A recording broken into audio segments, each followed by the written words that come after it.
Surprise guys! I'm in Vietnam. Alam ko, sabi ko sa next vlog ko kailangan naka-iPhone na ako. Pero unahin na muna natin to. Actually, nang pa-reserve ko, bibili na sana ako talaga last week. Wala naman available.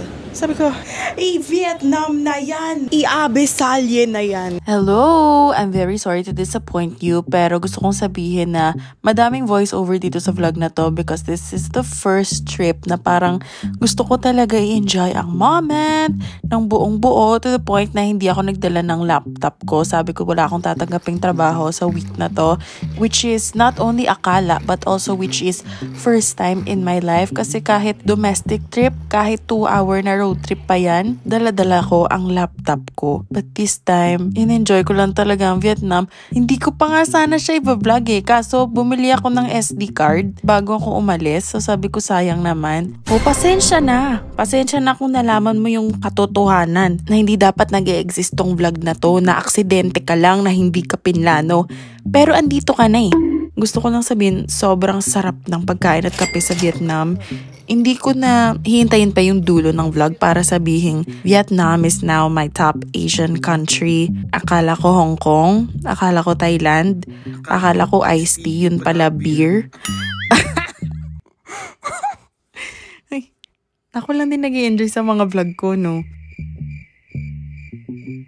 Pero happy ako na sa pinaka-unexpected pa na lugar, yun pa pala ang magiging paborito ko. Wala nga din kaming itinerary. So kung tanungin kami ng immigration officer na ipakita ang itinerary namin, wala kaming maipe-present. Because ang alam na namin pwedeng gawin sa Ho Chi Minh ay kumain, mag-shopping at uminom ng kape. Sinadya din namin na hindi sa Hanoi kasi hindi kami nag-crave ng mga tourist. Gusto lang namin mag-roam around, kumain. Hindi nga din shopping kasi alam ko sobrang liit ng mga sizes sa Vietnam. As in, can I just say I felt so unique because ang papayat ng mga tao doon. If I lose a little bit of weight after Vietnam, it's just because may mga realizations na siguro ako. But wag din kayo mag-expect. Gusto kong magpa-picture pero hindi ko alam ang gaano kahalaga ang buhay ng tao dito. Kung ano ba ang mas importante, ang motor, ang sasakyan. Wala priority. Do ka lang, take your risk.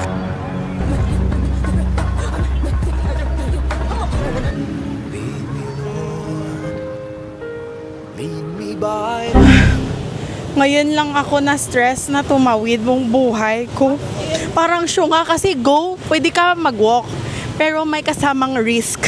Doon ka investment lang gali. Pwede, pero risky lang ni siya. Gagid yan. Nagpakiramdaman lang talaga silang lahat dito. Totoo pala talaga ang sinasabi nila. Pag tumawid ka sa Vietnam, dapat malakas ka sa guardian angel mo. Abisalye na yan! Yun palang version nila ng hot, malunggay, pandesal. Palit na mo! Tagdusra! Ayoko! Top doon!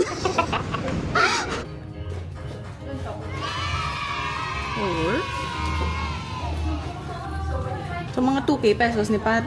Hi! Ngayon dito na tayo sa National Museum of every country. 7-Eleven. Bumili ako ng calamansi juice kasi yan yung dinadaldal niya kanina pa. Sarap.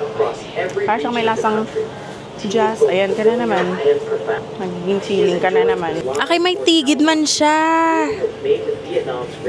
Jasmine tea base. Ang galing ko. Bilhin nyo. Kung hindi ko yung masarapan, pakulong nyo ako. Mga 2 hours pa lang kami nasa labas. Uwi na kami.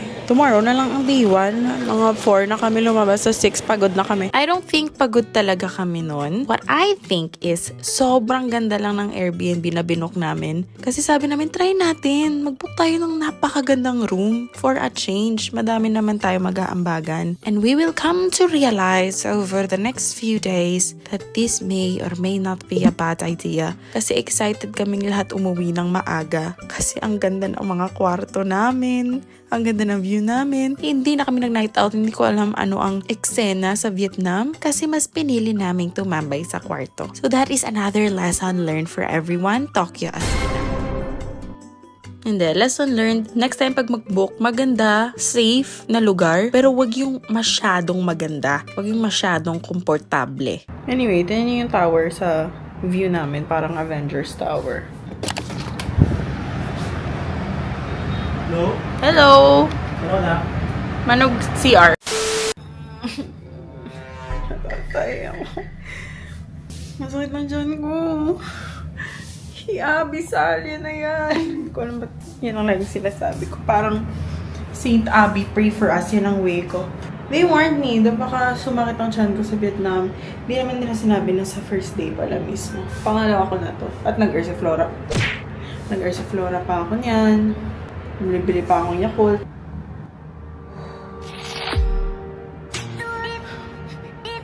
One minute later. Going to Pizza Party!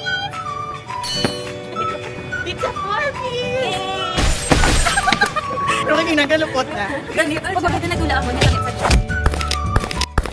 And just like that, life was worth living again. Pero teka, pila ba ito ng pizza 4 pesos or pizza home credit? Parang may iniintay kayo na ano dyan ah. Anyway, food was good. Food was good and cheap. And yummy and fast and cheap. But mostly cheap. In Bacolod, this would have costed us, I don't even know, pero dito, ang liliit na mga ambagan namin, minsan kalahati pa, sa kung ano man bill namin dito sa Bacolod. But not this restaurant. Hala, to stranger tingin. Yun pa yung mga pinakamasarap, yung sobrang mura. At yan ang gusto kong gawin sa aking mga kaibigan sapagkat cellphone ko na naman ang napagtripan nila sa gabing to. Guys, reklamo siyang phone niya, may astigmatism ko, no? Final.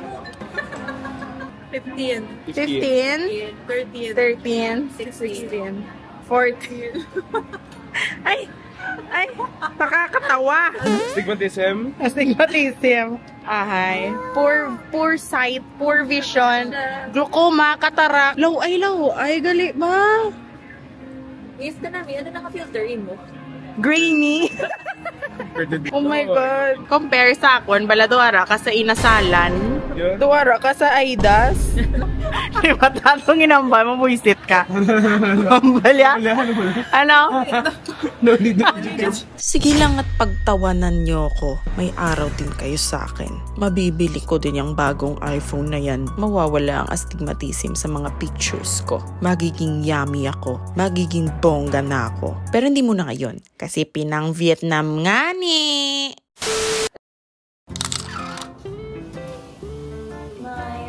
Anong oras? Nagaminango na naman ko. Okay, scenario. Mag-good night na ako sa kanya. Pumasok ako sa kwarto niya. Sabi ko ganito. Alam ba, tamiin mo yung pocket target sa front up. Hindi ba na-ara sa likod? Nung sa store, gusto ko yung eto sa harap. Pero yung black na binili ko. Sabi ko sa likod man ang zipper. Pero yun kasi yung akin. Nandito yung design. Wala ang pocket. Kung gusto ko sa harap, oh, wala na design. Pero dito ang pocket. Skimpat ko lang mali. Na pag sa right ko pala siya nilagay. Saan siya? Oh, mango! Ang point ko lang is, yay! After pila ka hours of purchasing this bag, pwede pala siya sa harap. Yay!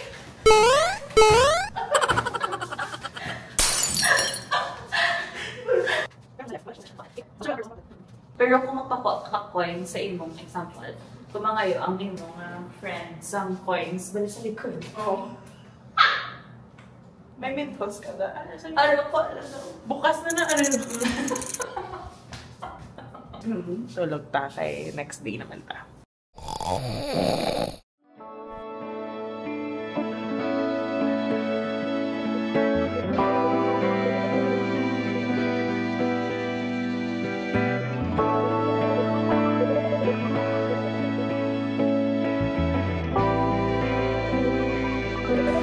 Finally, kakain na kami ng Vietnamese food. Kasi baka i-bash na naman ako na hindi ako kumakain ng mga local na food. Nakita niyo ba kahapon, nag-pizza kami, ano pa yung kinain namin? Kasi guys, kailangan niyo din intindihin, taga Bacolod kami. So kahit anong cuisine is kahit anong cuisine is parang bago sa amin. Kasi wala naman masyadong masarap doon na ibang pagkain. Alam mo yon. So ngayon dito kami sa Beth Me In. Pero yun na naman ang explain ko. Tapos, Wala na naman kaming plano. Ano gagawin today? Meron! Mag-cruise kami mamaya. Exciting. I don't know how else to describe Vietnamese food bukod sa fresh. Parang ang light niya. Alam kong may mga churva-churva din silang nilalagay, no? Hindi ko na sinasabing healthy lahat ng kinakain namin. Pero ang light niya, ang sarap niya. Hindi siya masyado nakakaumay. Tapos after mong kumain, hindi ka parang mamamatay. Kumpara mo sa pagkumain ako sa kunwari Chinese restaurant, although masarap, pero parang nagsisiputukan talaga yung mga betchin sa katawan ko. Tapos nagsishutdown yung utak ko. So kung may babalikan ako sa Vietnam, pagkain talaga yun. At sabi ko, 'di ba, next time gusto ko dalhin pamilya ko sa Hong Kong, ganyan. Pero feeling ko, Vietnam talagang may enjoy nila. We all love Vietnamese food, pero isa lang yung pinupunta naming Vietnamese restaurant dito sa Bacolod. Tapos hindi masyadong madami yung options. So, see you soon talaga, Vietnam. Wala kang kawala sa akin. Plus, I think, ito na yung first and only trip ko na parang walang masungit. Wala kaming nakaaway, walang nagalit sa amin. Ang dami mga bansa na parang galit lang sa turista o ewan, pwede sa mood ng mga tao. Understandable, no? Medyo na-expect ko siya every time mag-out of the country, lalo na, ngwari, UK, parang expected na talaga na may mga eksena talagang mangyayari sa akin dun. So, parang naka-fight or flight ako palagi pag nagta-travel, ano? Pero, dito parang na ako naglakad sa Bacolod talaga. Talaga? Talaga, Charmaine, Pacquiao, dahil yung sinasabi. Hi, nag-book kami mga river cruise. Pero hindi lang kami sure kung gagalaw ba ang barko. Kaya parang hindi naman to sila gumagalaw. Standing restaurant. Masakay ta na. Kamuna biyamon, bisa balay, no? Nandiyan ko na ito. Ala, ano? Mabunggo ko na sa sanga. Haha, ang joke nila, ako ni ko na ma-drive, tapos mabunggo sa sanga, kay backstory, nabunggoan ko ang trees, ang ga-drive ko e-bike, tapos wala ko minimo, nagsyagit na lang, kumay, Jilin! Pero gabumba dyan po ng kamot. Na-break ang tree ni Malu. Amo ni... Laga ko, may chocobeo ha. River Cruise.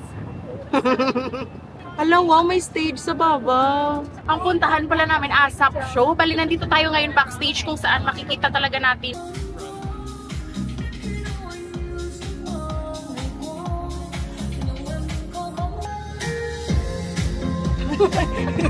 Hindi na yun. Order na kamo ni Puti. Actually, sa hindi siya gano'n. Tapos i-click din mga yellow basket. Para. Dili ko na lang ito, di ba? Oo, para makita. Tapos mga yun, how about the other one? Oh, here. Just get it. Yeah. Just scan my tits. So, pag mag-order kayo ng nipple tip, hindi pa po kasama ang boobs. Another basket naman po siya. Basket number.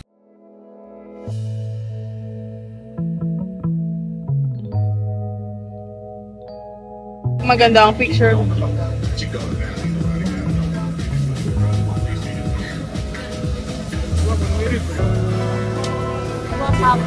So, tagi ako ka shipping company.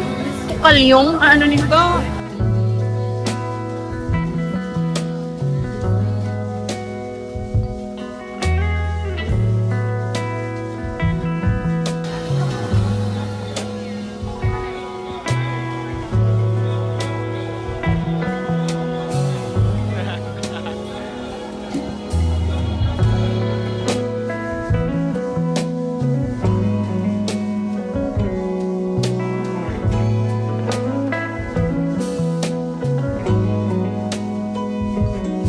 Yes.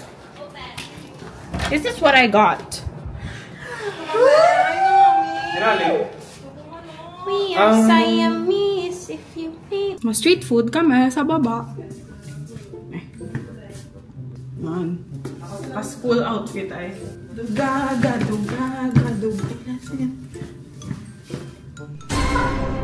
Ano na? Ang picture ko na. What the fuck?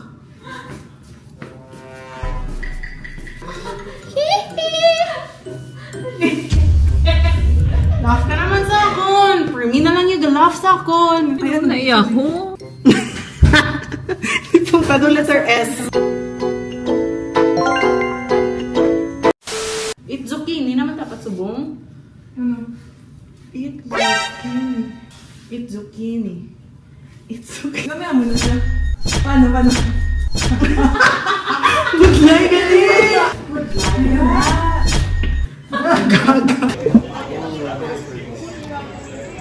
Manina. Thank you.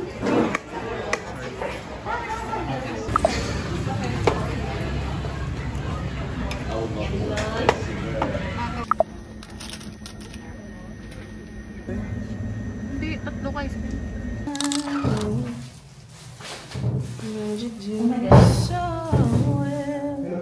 Kada country na pinupuntahan ko, na-notice ko na bumibili pala talaga ako ng sauce. Kahit wala na ako ibang bilhin pa sa lubong for myself. Sauce lang, nagaling doon. So, yung orange at green na yan, hindi ko alam kung ano sila. Pero, ang ganda nila sa picture, tapos hinula-hulaan ko na lang. Kasi parang yan yung sinaserve sa mga restaurant pag kumakain kami. And, yeah, sobrang proud lang ako sa sauce rack ko.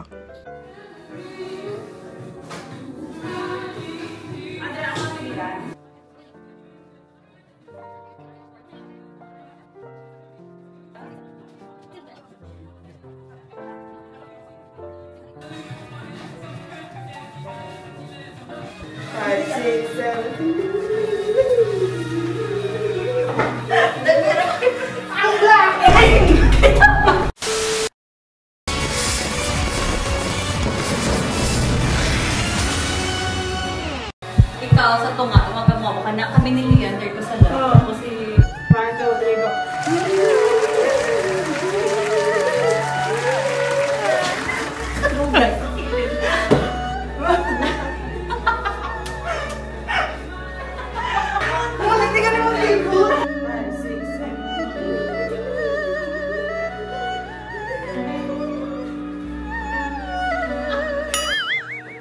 Hands on the table. Timer!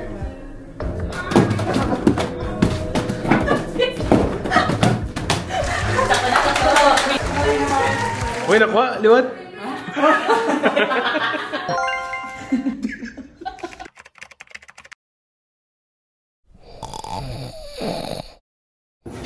Morning! Magwapa ba? Lisang dalawang Lotus Fit. Ang kasama namin, natulog pa kami. Gusto namin mag-breakfast. Wala kami nag-try na breakfast. Sabi ni Pat, ba't ang payat ng mga security guard dito? Kasi, as in, parang kami lang yung iba dito. Sabi ko, hindi naman kailangan na malaki sila kasi mapayat lang din naman yung mga kaaway. Ang topic din namin ni Pat kahapon. Ang daming establishments na tunog Ilonggo, iligay nun. Sabi ko, nasakop ba nila tayo at some point? Hindi natin alam. So, here are some of my favorites. I will not be translating these words. It is up to you kung isa-search na yung mga meaning nila. So, let's start strong. Starting with my favorite word, of course, pho thai. Alright, so kung meron tayong pho thai, syempre meron din tayong pho tin. Ala, sorry. Laugh lang gid ko, yabi. And then, of course, makakalimutan ba natin yung otong? Parang hindi. Kung makalimutan mo, edi, fatay ka. Next, we have lamyu. Cute lang, di ba? Lamyu. Mayayari di sila hulin. And then, kas. Taga Bakulo, tinigurong tagiya. It means, upkas. Ayun lang. Salamat.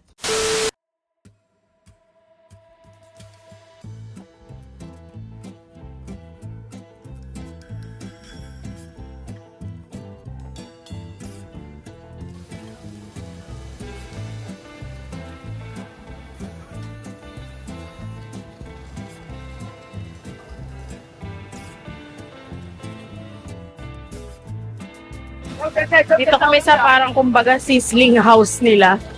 Kasi hindi namin alam ano orderin. Basta yung pinakamahaba. Kumbaga mag-overload kami.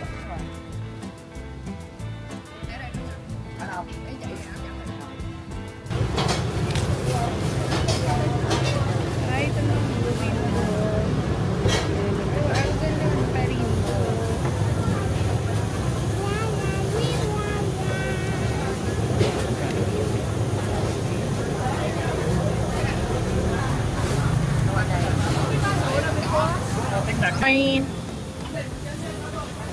hayop ang sarap, pero parang ako na ang next na mag-iingay kasi maluluto na ako dito. Ano ka mo, ma'am? Tenderloins? Ay! Mas ina mo na yung estado na mo, no? Doon pwede kami di ma-side swift. 6 hours later. From one good food to another. There we have it. Ayan. Hindi ko na naman alam kung ano tawag dyan. Pero this might be the best. And after that, pumunta kami sa Book Street. Tapos nagpa-drawing ako kasi ang cute nilang dalawa. Tapos para na may activity. Ganon. Alam mo naman ako magdodraw para maging activity ko siya. Uupo lang naman ako dyan. But it was hard work para umupo ako dyan. Tapos hindi ako tumawa. Kasi syempre tititigan ka ni Lolo. Ganyan. Tapos sa utak ko, inisip ko, Lo, sana paliitin mo dyan ng konti yung ilong ko. Para diba fantasy naman, baby. Opo. Kahit naman dyan lang. At parang nakuha niya naman. Bale, si Lolo yung mag-outline. Si Lola yung magko-color. Wow! Kamag-anak mo. And after an hour, pwede ko na makuha yung drawing. And then may nangyari sa akin sobrang cute na encounter. Mamaya ko na i-explain. Panoorin niyo muna to. Let's watch this.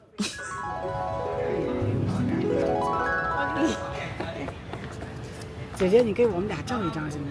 她好漂亮，她这么喜庆。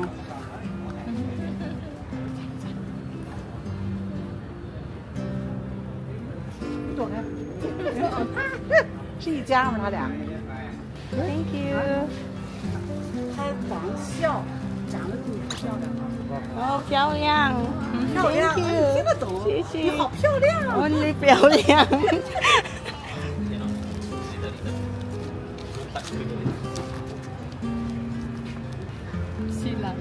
Oh, she likes me. Thank you so much. Oh, cute. Nagbabayad ako. Kukunin ko na yung painting. Hinabdot ako ng isang tita. Picture daw kami. Halata naman hindi siya nanonood ng vlogs ko, no? Pero sa sentence yun, narinig ko ang piao liang, which is the only word I know in Chinese. That's all you need. So, naintindihan ko sinabi niya. Maganda daw ako nagpa-picture.